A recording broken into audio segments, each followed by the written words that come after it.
First up, a huge thank you to Panenka Bar and Grill for supporting the channel. You can find us there before every home game and post-game, either celebrating or drowning our sorrows. It's a great premium bar and it's situated less than half a mile from beautiful downtown Bramall Lane.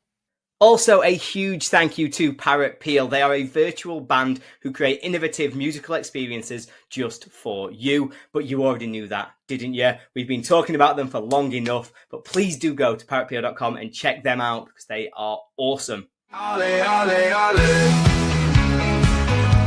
Ole, ole, ole. Ole, ole, ole.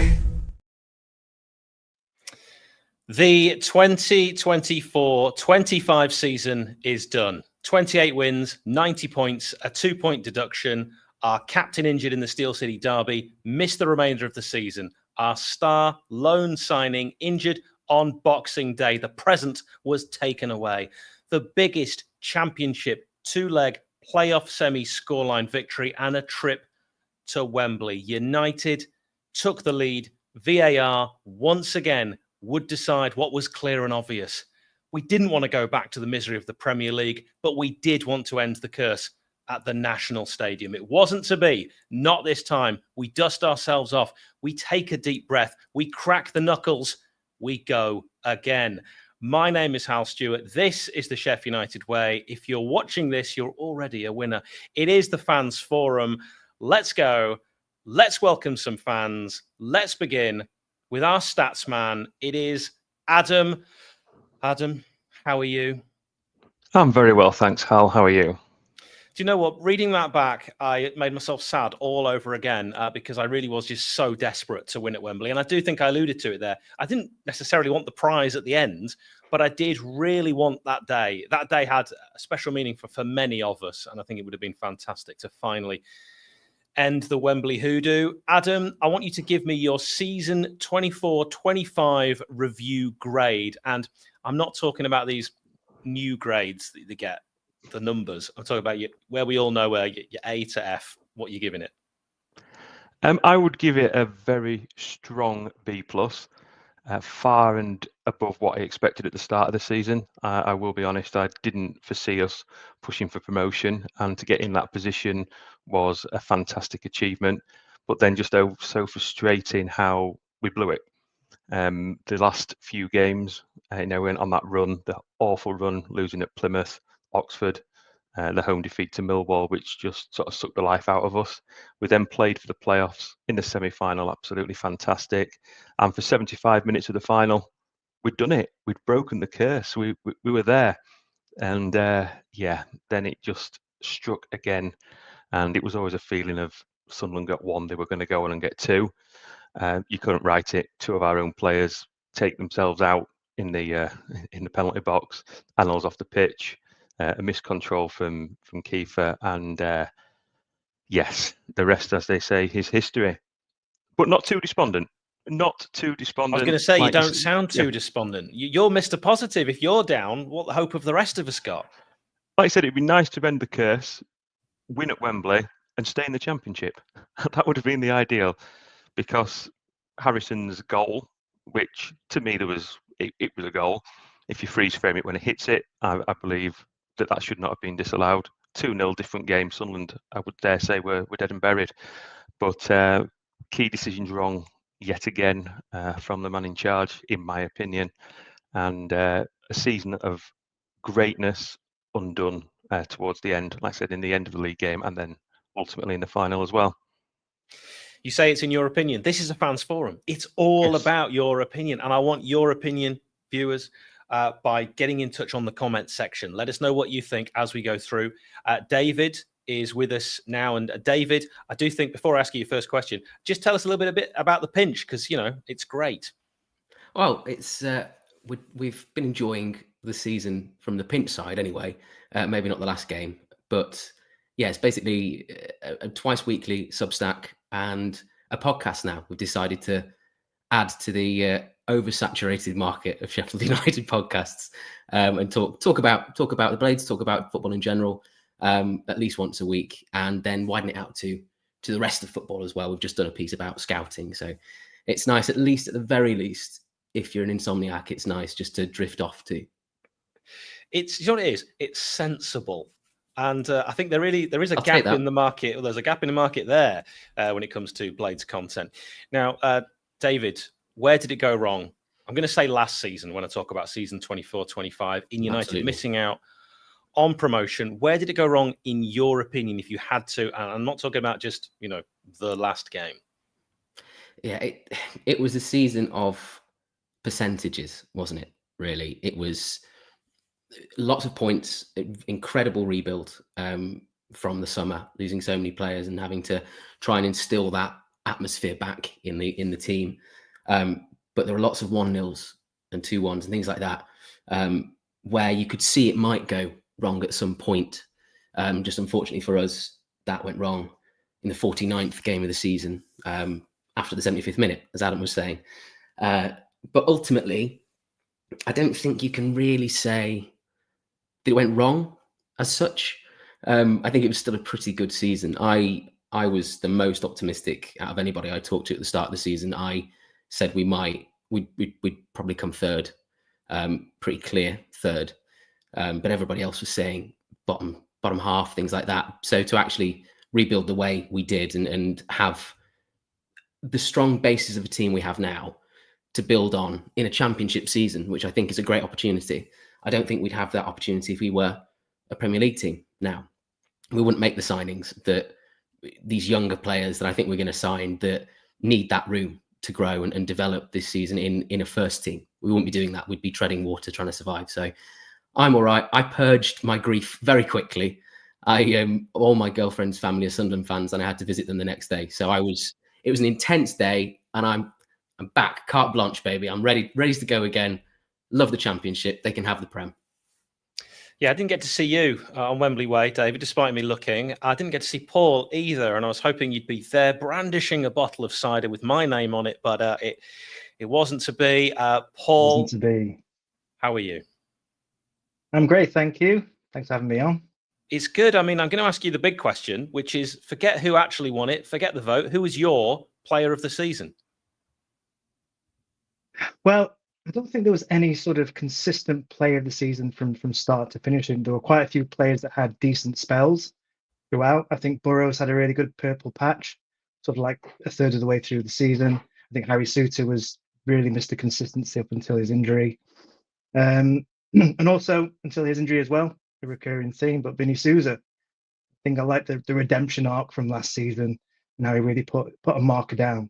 But in terms of from start to finish, I'm not sure. I might give it to 𝗍𝗍 actually, just because he really didn't deserve to be thrown into that situation he was thrust into, and for the team to depend on him week in, week out, and he rarely put a foot wrong. He rarely had a stinker. He was Mr. Consistency. He didn't really sort of like excel, but he had some really good games here and there. And for me, it was like Mr. Dependable when we really weren't needing him to be. So for me, I go for 𝗍𝗍. I like it. I knew you'd give me a slightly off the wall shout. Your curveball. Yeah, well, there you go. Adam, what was your highlight of the entire season?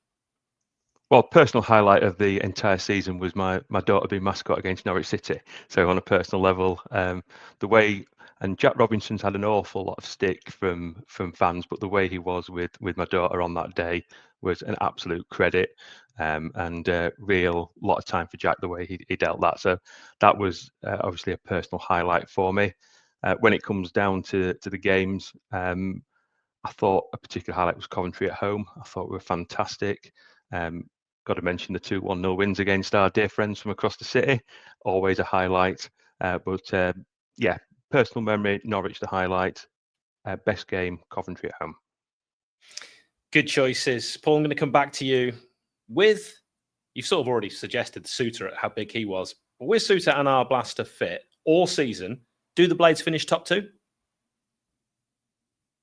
I think so. I mean, we were really close in the end anyway.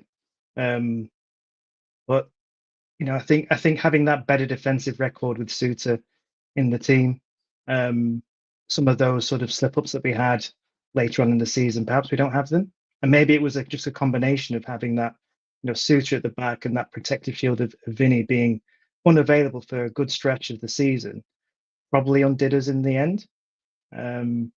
But for me, I just think that we had some odd decision making from the touchline round, after that Coventry game that was mentioned, where we just threw it away in the space of 3 games. And really, we were on the, we were in the driving seat at that point in time. It did feel like that. I think a lot of people will look back at that run of games and say that really was where it all went horribly wrong. We've got the legend that is Big Kev. Kev, I've met you, of course, face to face a few times. I wish it had been more times. I hope that'll change going forward. But it's great to have you back on the channel. How are you, Kev? Coping. Good days and bad days, obviously, for what happened, sort of thing. But if we get through. So, yeah, for those that don't know, looking forward to seeing you in Cyprus. Actually, I can't wait. So. When you come out, Kev, you are going to get the best, my friend, the best.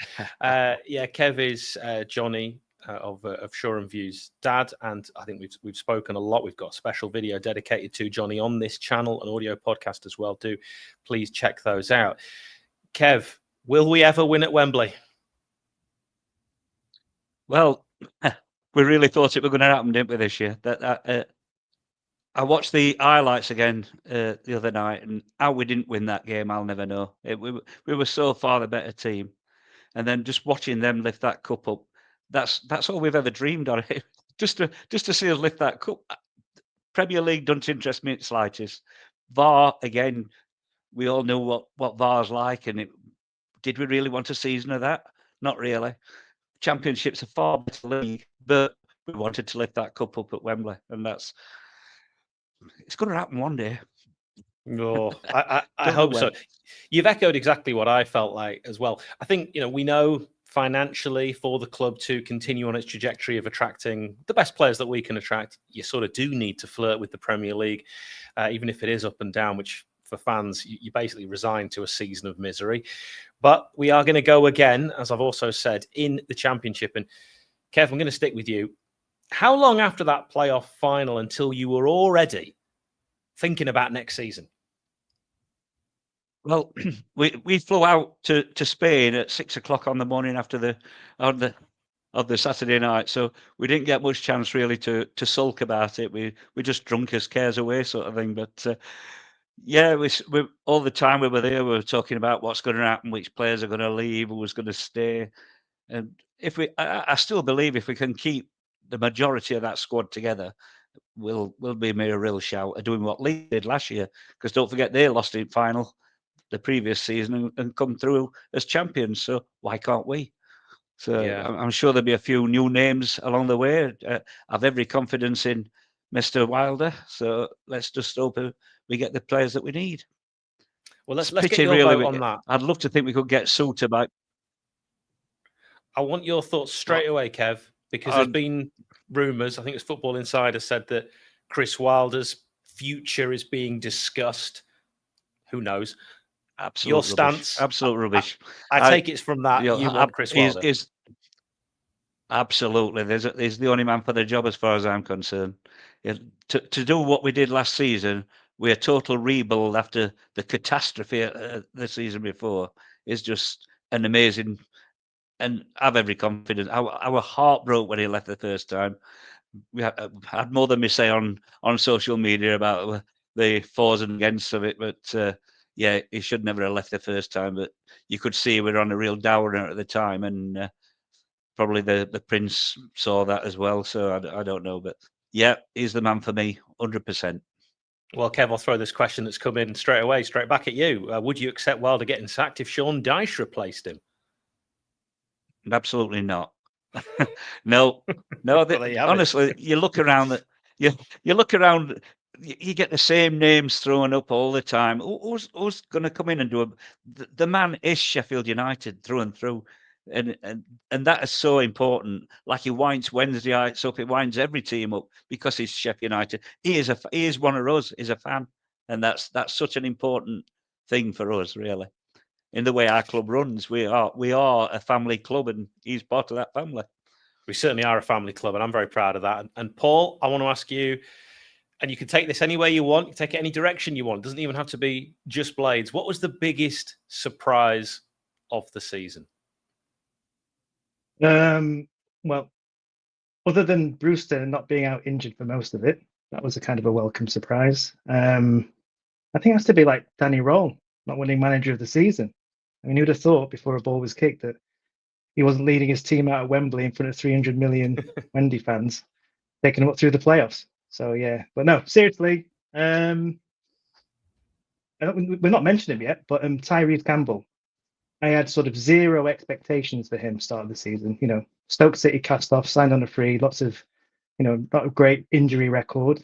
And the level of quality that he showed, especially during that stint mid-season, I just did not expect that from him at all. So that was a really welcome surprise.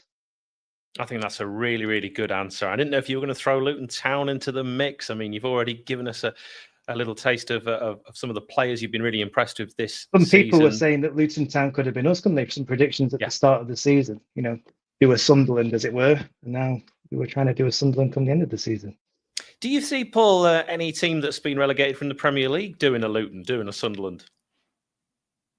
This time around? Probably not. I mean, I think Ipswich probably got a fair chunk of cash for Liam Delap onto Chelsea this week. Obviously, the other two clubs have got decent infrastructure, got a decent history of and pedigree of, at very least, yo-yoing or being some sort of established team in the Prem. So it's going to be very challenging. We've also got a couple of teams that are well backed coming up from League One, so it might be quite hard to predict division this season coming. Yeah, it could be. That's not clippable at all, Paul. You didn't give me any juice there whatsoever. I was hoping you'd say, Leicester with their troubles, they're going to go straight down. And at the end of the season, when they've done a Luton, we clip it and you look like Mystic Meg. But no, play it safe. That's fine. Oliver, one of our loyal sponsors on this channel. Before I pose a question to you, my friend, would you like to talk to us about 𝗏𝗏𝗏? All I'll say is we're very proud to sponsor you guys. I live down in London, and having this forum and having this channel has been really great for me to feel part of the action. And I always enjoy listening to the podcast the day before the match. And then I've converted all of my bandmates into big fans. We're planning on a very sad song about Wembley in the future, I'm sure. Oh, great. I mean, I'll still listen to it. So, Oliver, let's look ahead to the new season. Some are suggesting that Ollie McBurnie could return. So, if that was to happen, Oliver, your thoughts on that?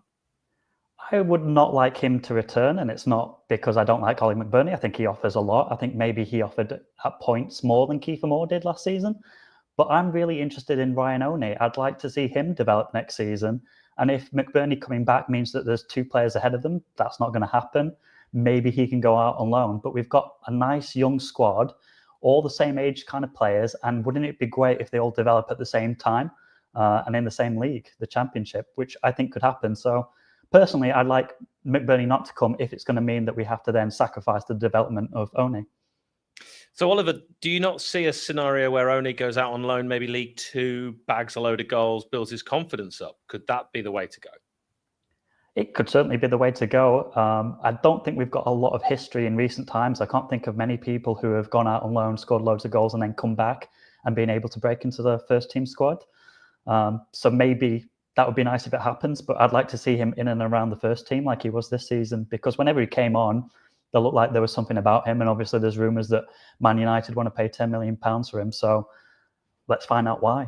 Yeah, I mean, Hackford and Marsh had their loan spells. They've done okay, but you're right. Arblaster, of course, we're not talking goals, but a player that went out on loan and we suddenly went, okay, he's clearly ready for the first team. It can happen. And Adam, I want to get your thoughts. I've just asked Oliver there. Thoughts, Adam, on McBurnie potentially returning? It's doing the rounds in the rumour mill. Surely not. We're looking forward, not backwards. Why are we going back again? I've never known a club who wants to bring back so many ex-players. I mean, Ollie McBurnie showed his good side parts of the time. Okay, had commitment, but then discipline problems. He had that massive run without scoring. Is it an improvement on what we've got? Absolutely not. Is it a step forward? Again, absolutely not. I think 𝗏𝗏𝗏 is a better bet. Like we say, we've got Ryan Owney, we've got 𝗬𝗏𝗏𝗏 𝗕𝗿, we've got Tom Callan, who I think will come good. We're blessed with strikers already at the club, and I just think it's a big step backwards and very questionable why we're even considering it, to be honest. Adam never holds back. Jono is with us, a regular on these forums. Good to see you again, mate. So, Jono, Right, just mate. quickly on Adam's take on McBurney before I pose another one at you, sir. I'd happily have him back. I see the why go back and what have you, but for me, just in terms of he's a proven championship striker for free, who we're going to get better out there that can still offer something for the team. So like I said, I do see the do you go back? Should we go back? But I still think he's got something to offer. If he was to come, I'm not going to lose sleep if he don't, but I'd be happy if he did. I'll sit on the fence. Well, no, John, you've got off the fence there. Fair enough. We've taken the splinters out. You've said you'd be happy with it. So Jono, who are the most important players in the current squad, in your opinion? I mean, we've got to say Gus first. He's Championship Player of the Year. I still don't think we've seen the best of him. I think he was probably carrying an injury quite a bit last season, and we were playing him out of position. I'd have much rather seen him in the centre. So for him to get Player of the Season in the league, carrying an injury and what have you, I think shows that if we played him right, he could do any more. So he's got to be the one we've got to do what we can to keep. I'm not confident we can. There'll be a lot of people sniffing. Similar to that Vinny as well. I think Vinny's quite integral to how we play. So those are the two names that I think could go, but I'd also say that we've got to do our best to keep. There's others as well. Harrison on the left. We've got to try and keep him. All these people I'm saying are ones that we've got to try and keep, but they're the big three, I think. Certainly at the moment. Well, Jono, isn't there a case that getting a goalkeeper is probably the hardest thing to do? And actually, I can see Kev and Adam nodding along to me. Losing Cooper, that's now our next number one for maybe 10 years. That's our next Alan Kelly. No, I agree with it. I've gone down the route of who might go and what have you. I'm really confident that Cooper will stay. I think there will be people looking, but I don't see anyone coming in and paying the money that we'd want for him at this moment in time to leave. So he is vital to us, but I'm confident of pretty much all of them that might get some interest that he will still be here next season. But no, fully agree. I mean, he's had a great season. He should be our number one for years to come. Because the difference that we've seen from him for how we've had the last couple of years is it's twofold. It's massive. Yeah, massive. Are signing. you saying, Jono, that 𝗍𝗿𝗄𝗃 coming back isn't going to push him for that number one spot? I don't think so. I don't think we're going to quite see that that battle going on now. Never say never. All right, Kev, let's go back to you. I think I probably know the answer to this already, but Kev, who would be the hardest player to replace for Sheffield United? To me, Cooper. We've tried so many times with so many different goalkeepers, but that is probably the best keeper for a very well. We had Dino, who were an excellent keeper, but other than Dino, I think Coop's its best one for many, many years. I have a bit of a personal interest in him as well because when United let Johnny's lad Billy be mascot, all he wanted to do was go out with Coop. So and Cooper were brilliant with him, gave him his gloves and everything. So truly nice guy as well as being a fantastic goalkeeper. Love hearing that. Absolutely love hearing that. Now, Neil, we're going to check that you can hear us, my friend. First of all, Neil, how are you? I'm good, thank you. How are you? Oh, I'm excellent. I'm glad you can hear me and I can hear you. That always makes things a little bit easier. Your backdrop is rivaling mine. I'm very, very impressed with that. So, Neil, which areas do we need to reinforce most urgently? That depends on who we actually lose. I don't feel confident that we're going to keep the same squad. I feel that Harmer and Sousa will be the two key players that will move on. And like Kev has said, I think it's absolutely imperative we keep Cooper. So it's kind of the spine of the team, really. We do need to strengthen in defence at centre-back. And however good Jack Robinson's been, and he's got a lot of detractors, I still think he's done a very, very good job. But we do need to get somebody else in there because we saw what Souttar was doing at the beginning of the season. With Souttar's injury, That's an Achilles. That's going to take a long time to come back. I'd love him to come back to us. I'd love Hamza Chowdhury to come back to us because I thought he was absolutely outstanding during the end of that. So, yeah, right back, we need to strengthen because if 𝗍𝗫𝗍 can make 90 minutes, and this is the issue. A lot of our players have mentioned, Campbell and Harmer and everybody else, and Sousa. Sousa's been out for over a quarter of the season. We need to get players that can be available for 90 minutes plus every single game. This is kind of where I'm against McBurney because he was never available for long enough for that. Good player, but not available. So to me, it's right back, the centre and the spine if Sousa goes, and whoever we need as a playmaker to replace Harmer. But if we keep Burrows and we keep the strike force we've got, I think we're in a good place. And if we keep Cooper, we're in a good place. I think that's a really good point about fitness and availability. We saw it even in the most important game at Wembley.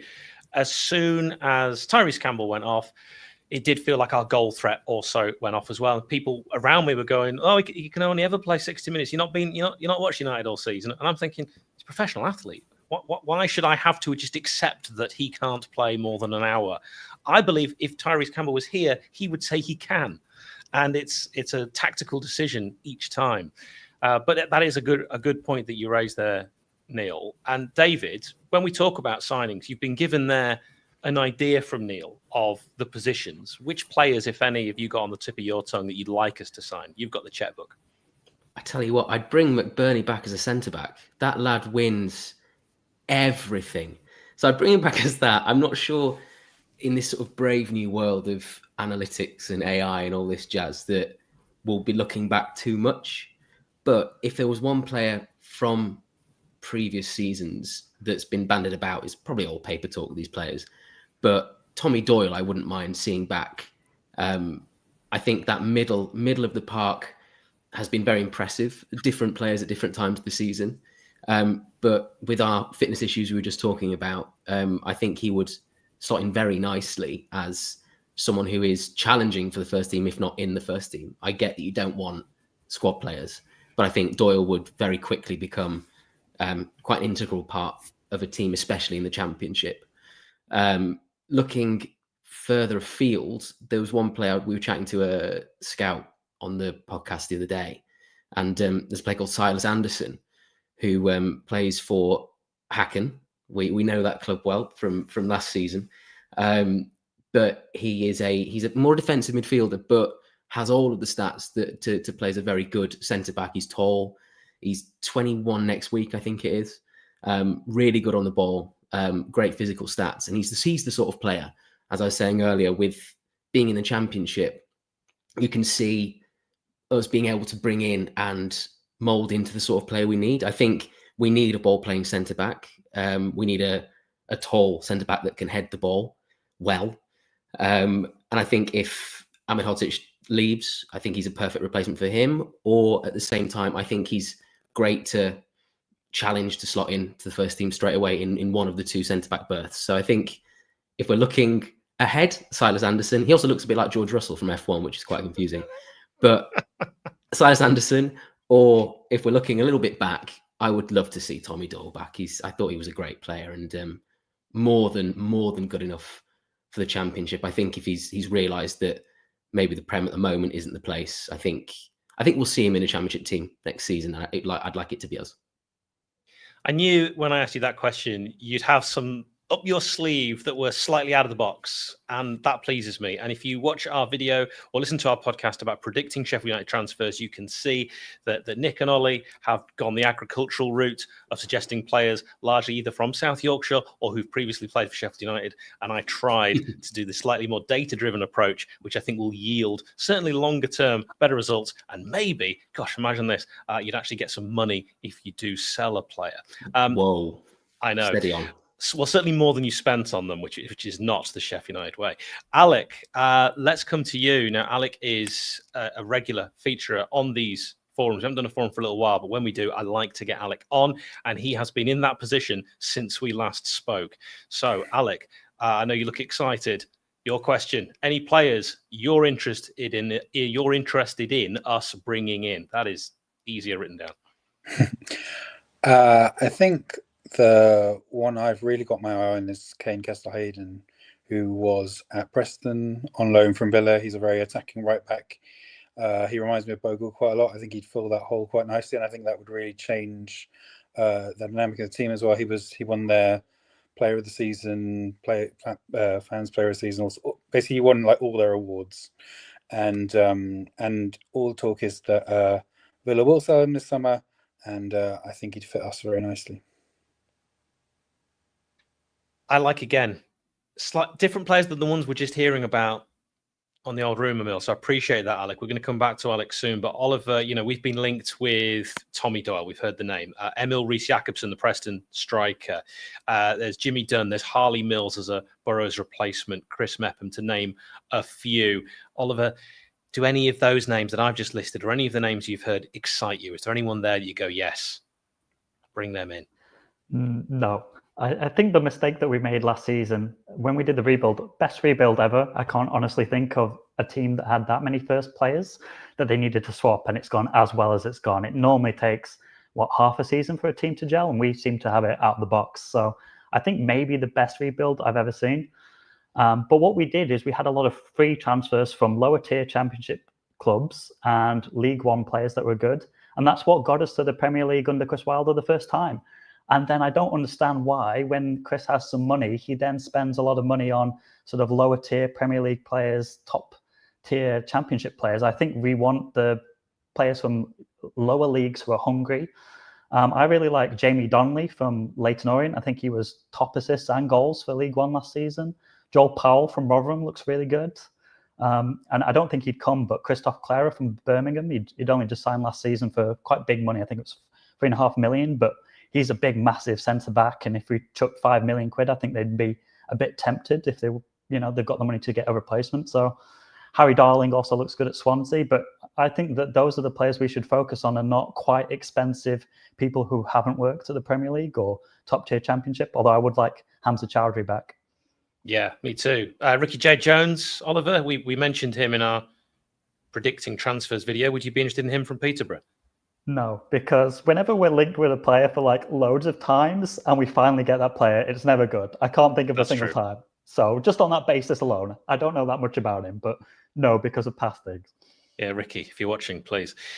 Let's turn our attention to David. So my question to you, this is what we're looking at on screen. If you are watching on YouTube, we have the players that will be, of course, be rumoured with some of these big clubs that have come down from the Premier League that we might be fighting with for transfers. You've got Southampton, Ipswich Town and Leicester City. Now, normally you'd say you wouldn't be fighting with the teams that have come up, but I fear that Birmingham City and Wrexham are going to splash the cash. And you've also got our friends at Charlton Athletic. So, David, when we look, is the Championship stronger now with Wrexham, Birmingham and Charlton coming up and Southampton, Ipswich and Leicester coming down? No, I don't think so. I don't think so. I think last season, in terms of, for us, I don't think it's as strong. I think Leeds and Burnley were incredibly strong teams. I think the top three last season were very strong teams. Well, you saw that from the points. Yeah, Wrexham and Birmingham will splash that cash. So it remains to be seen. I think come back at the end of the summer transfer window and we can see who they've got in. But ultimately, I think last season was going to be very, very difficult to get automatic promotion. I still think it's very difficult, but I think in terms of the caliber of team in general, at the very top, I think there's less to be worried about. I think it was a very, very chastening season for the three that have come down. So I can't see them reacting very strongly. Again, Ipswich came in with better odds than Leeds to go up last season, which I find very strange. But I think they're probably the ones, if they've got some money from Delap, to maybe shore themselves up. But yeah, I don't see any reason why it is actually stronger in terms of where we want to end up. It's getting harder and harder. When you go up, we are seeing it now. Teams are getting less points. It isn't the same across all of Europe either. This is an English disease, and it is a problem. And Kev, I've got a question for you about those sides. How will Leeds, Burnley and Sunderland fare in the Premier League, in your opinion? I think Sunderland will come straight back down straight away because they were so far behind us on the day and on the season. And if we think that we might have struggled, what are they going to do? Because I think they need to spend a hell of a lot of money to be able to stay in there. Leeds, who knows? Burnley, I think they're going to struggle as well. I think the only ones with a real chance of staying in there are probably Leeds, which again depends on who they bring in. We don't know at this stage how they're going to strengthen or one thing or another. So you just can't tell. It's very, very difficult. I think for fans of those clubs, they'll be thinking exactly the same thing until we see the transfers and the movements. It's a guessing game. And Neil, I'm going to ask you to guess which teams will be fighting for promotion to the Premier League, hopefully with Sheffield United, in your opinion. Well, good question. It does depend on who signs who. I think Ipswich recruited as a championship team. So with that in mind, I think they were considering a yo-yo existence. So I think Ipswich will be strong because they've got a core of players that will be pretty strong in this division. And of course, the money from Delap. Leicester depends on whether they get punished for the financial situation and they get a points deduction as to whether they will actually compete. Southampton, they've got a good academy, so they've got some really good players coming through, so they could still threaten. Just the fact that they finished with a lower points total than we did the last time we were in the Premiership doesn't necessarily mean that they're going to struggle this time if they've got a core of players. So I think out of those sort of three coming down, the Leicester may struggle if they get the points deduction. As for the rest, Birmingham will splash some cash, but have they got the quality to manage in the Championship? I don't know. West Brom seem to be kind of flattering to deceive, even though they've got Ryan Mason in as the new manager. So there's so many factors. I couldn't really sell. I do believe that if we don't lose too many players and we strengthen and we move as far as we have done, because don't forget, it was like last season was like changing the engine in an ocean-going liner in a race across the Atlantic, which is a remarkable job. So I do see us being there or thereabouts at the top end. So yeah, pick any of those. We will. It's going to be an interesting season. You've actually got me excited. I haven't really felt like that since Wembley, but just hearing you reel off the teams there and what we could expect, yeah, you've whet the appetite somewhat. And I think we should focus back with Oliver on Chris Wilder. Now, Chris Wilder's future, as we mentioned, has been speculated upon. Oliver, where do you stand on that? I don't think that's true, to be honest. They just gave him a new contract. I don't imagine they're going to throw money out and get rid of him. I like Chris Wilder. I think he did an amazing rebuild. I did lose a little bit of faith with him after January. I just felt like he put in the new players because, the team looked absolutely shattered. We had a threadbare squad. But I also think that it didn't show loyalty to the players that had got us to that position in the first place. And I suspect that maybe that just caused a little bit of tension behind the scenes. It seemed like we had a lot of defeats after that point. He didn't know quite how to handle the new players that he brought in.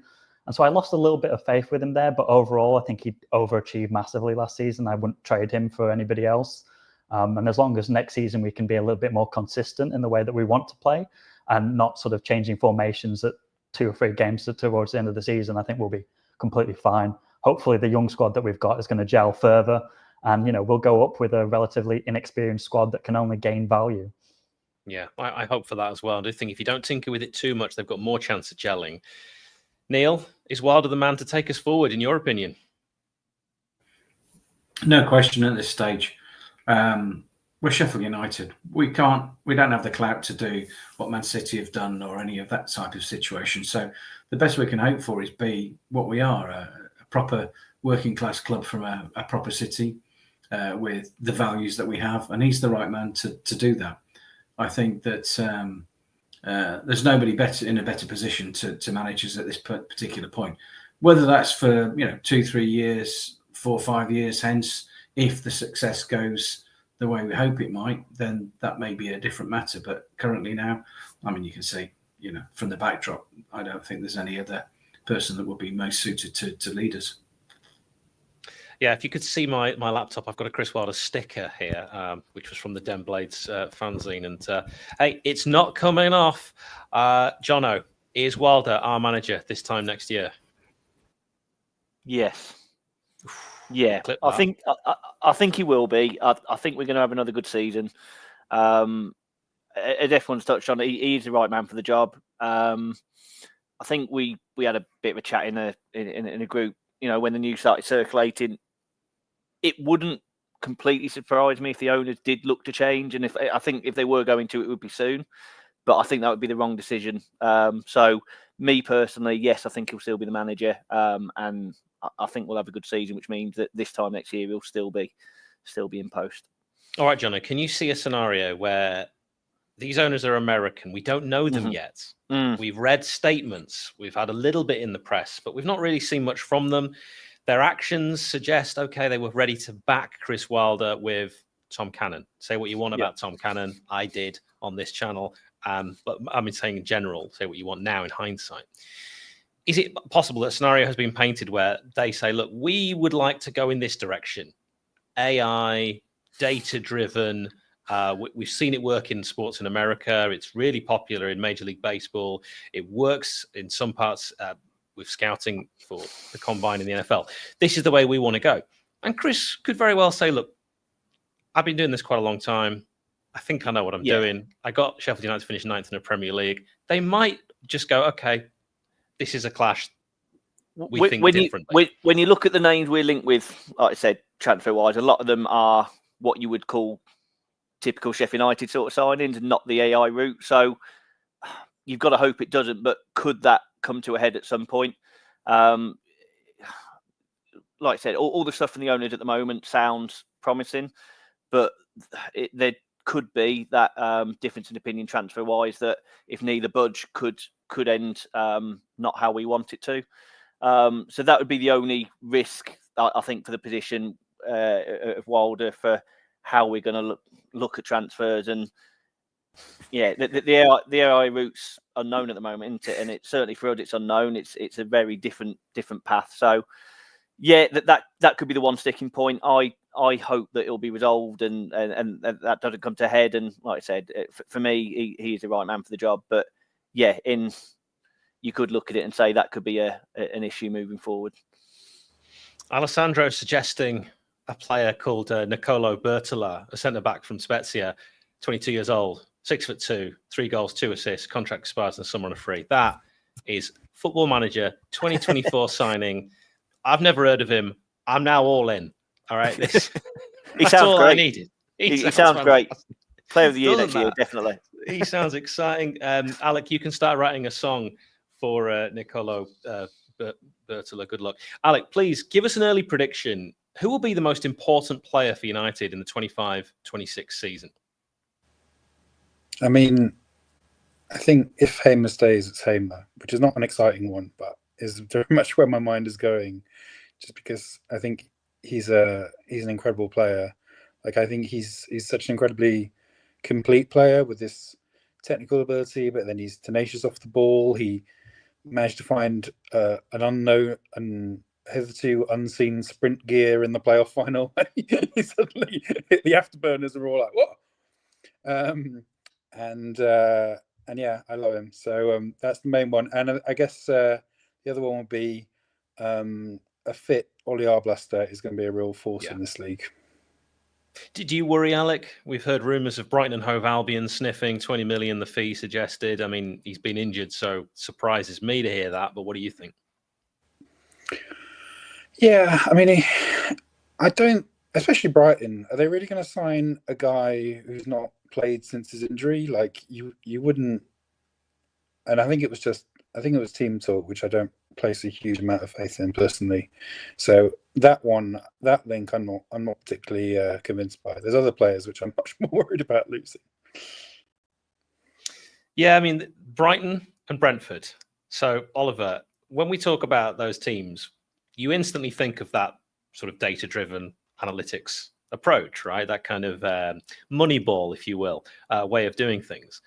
Is that really nowadays the only way to break the mold, get into the Premier League, and actually have a chance of staying there? So what do I do for a living, Hal? I'm a data strategist, and I'm telling you that I wouldn't use data to sign players, because even if you've got a wealth of data on paper, we all know you have to see a player play. A lot of people have great stats that just don't back it up in matches, or they just go completely missing. Some stats don't make a lot of sense in football, to be honest. Like even XG, I should know what that is, but it doesn't quite make sense to me.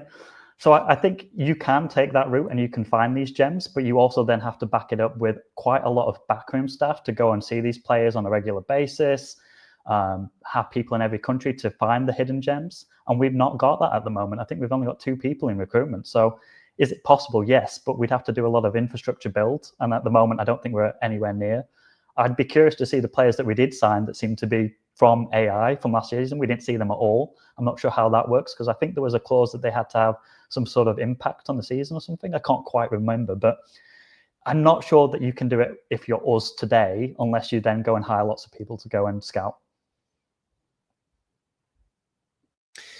It's music to my ears. I'm an eye test guy, as in not to go and get my eyes tested, but I like to see a player with my own eyes to test if the data actually backs up what it says on the paper. And speak for yourself, because I saw 𝗣𝗿𝗲𝗄 at Wembley and stopped for a picture with him. And what a lovely guy. Also great height for a man. So a lot of time for him. Now we're going to do the big roulette wheel of predictions. So Alec, we start with you. Where are Sheffield United finishing in season 25-26?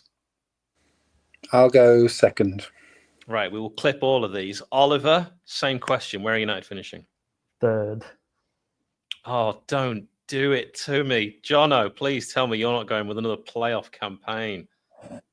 I think I am. I'm going second or third. I can't see us being top.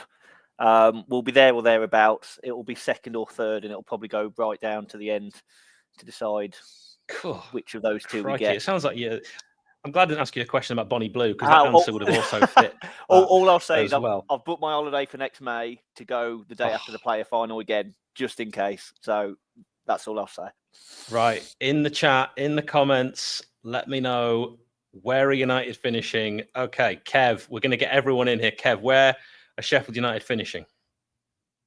Well, I thought we were going to finish bottom 3 last year. So to me, first. We're going to finish first. This is it. This is it. We've gone from pessimistic to optimistic in the shape of a season which has gone wrong. So I don't quite know how. But Kev, I love it. Adam, now, you would never predict Sheffield United to finish in the bottom 3, even if we mathematically relegated. So where are you going to say? Squad as is now, top 6. And that's as confident as I'm going to be. But there's a long time to go. Who comes in, who goes out. But as is now, we'll be in the top 6. Will be the big game for a lot of people. Hopefully, we can get in that top 2, but top 6 realistically. Yeah, and we'll be back on Welcome to Wrexham, and that's the real prize. Paul, where are United finishing? I expect that they will sell key players. I also expect that we won't replace them with as good players. So I would have said 6, but for you, Hal, to spare you some playoff agony, I'll say 7th. Oh, I hate you. David, go on, cheer me up. I can't handle 7th. 3rd until the 85th minute of the last game against Wrexham, when an AI chosen player heads it in to leapfrog to 1st and win the championship, and you can stick that in your documentary. Oh, I love that. I'm actually picturing him having the face of a new gen from Football Manager. Exactly, It's just like, because the graphics have not got better on Football Manager, which is really quite bizarre, as everything else has. Neil, you get the final word. There's too many people on screen. I'm having a sort of anxiety attack. Where are Sheffield United finishing, my friend? Well, the last time I was on, I was also the last one to predict, and the lads had already picked 3rd and 2nd. So I optimistically went 1st for finishing the previous season. So I think the lads have said quite sensible things. If we don't recruit so much, and I can't see that with the new owners, I think top 6. I think we will resist selling some of our better players. It'll only be for like 𝗲𝗲𝗄 going into the Premiership, for example. But I'm going to go third, and another Wembley disappointment. Oh, I mean, do you know how much Wembley cost me and how much money I lost? Not as much as our former owner, but it was a fair chunk of change. I'm not sure I can bring myself to do it all over again, Neil. But I want to thank you, Oliver, Jono, Adam, Kev, Alec, Paul, David, and most importantly, you. Everyone that sticks with Sheffield United Way, watches us and supports us. It's been a real pleasure. We'll do more fans forums in the season. If you just joined this, you want to watch it from the beginning, you can do that anytime. You can also get all our content as audio podcasts. Cheers, gents. Ole, ole, ole. Ole, ole, ole.